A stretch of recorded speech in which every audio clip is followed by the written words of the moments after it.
A brand new true crime museum is opening in Myrtle Beach. Serial Killers, the experience. And the man behind it all, Phil, and you are an American profiler. You have talked to over 250 serial killers, and you're basically bringing your knowledge and information to the people. Yes. So we put together a really cool museum. It's educational, but it's also informative and kind of mind-blowing. So I'll show you, this is the main room. This is called the Mindhunter room. Really, this is a lot like the show Mindhunter on Netflix. Have you ever seen that show? We walk you through why serial killers do what they do, what are the myths, what are the truths, and we walk you through, in this room, through a lot of the historical cases.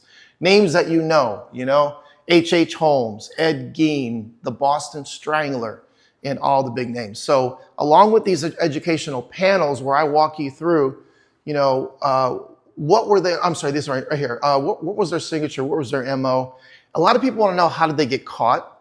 And I give you tips on the case that no one knows. We also have artifacts. Every letter you see in here is written from these killers directly to me. But we also have really interesting stuff, like this is all from BTK's prison cell. This is the art set, the chess set, the drawings from Dennis Rader, BTK, even the coffee that he drinks in his prison cell. We also have letters directly from him to my wife and I. Oh, wow. And I want to mention Ed Gein he's the guy that inspired the Norman Bates character in the movie Psycho. And then Charles Manson is a name that I feel like everyone knows. You have his own personal book of Helter Skelter. Yeah, so Helter Skelter was written by the prosecutor about Charles Manson. And I was able to obtain his personally owned copy from his prison cell, where he took notes on the case and he signed every picture.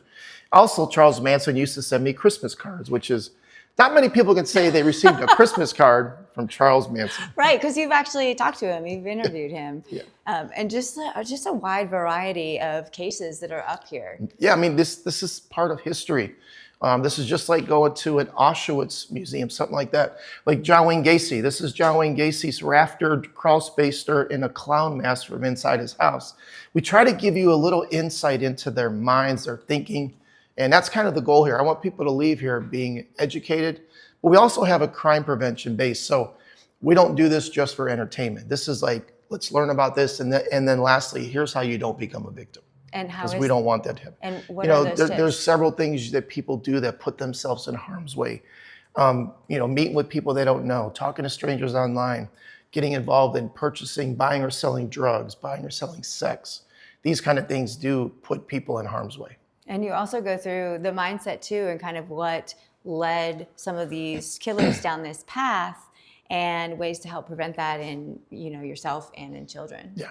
We have one of the biggest pieces of true crime history, Jeffrey Dahmer's eyeglasses from his famous arrest photo. These are the pair. You could come and take a look at those. There's also a card he sent someone. Very important piece of true crime history.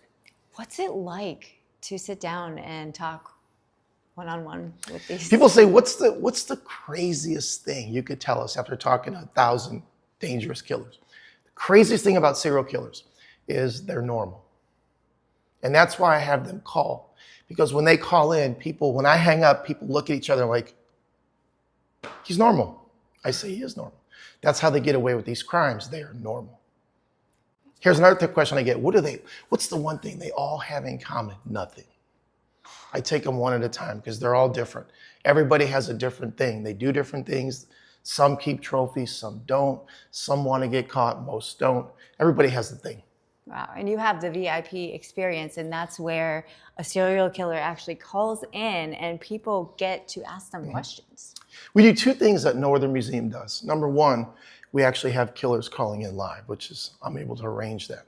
The second thing we do is a dinner at Swig and Swine across the street here, where we actually have instead of a murder mystery dinner, it's a true crime dinner. And I do like 2 hours of speaking and teaching, and then we have 2 serial killers call in. But then what we do the whole second half of the show is the audience gets to raise their hand and say, I have a question for you. And they get to interview the serial killer. Wow, so even a deeper dive into the serial killers, the experience. It's the serial killer experience, yes.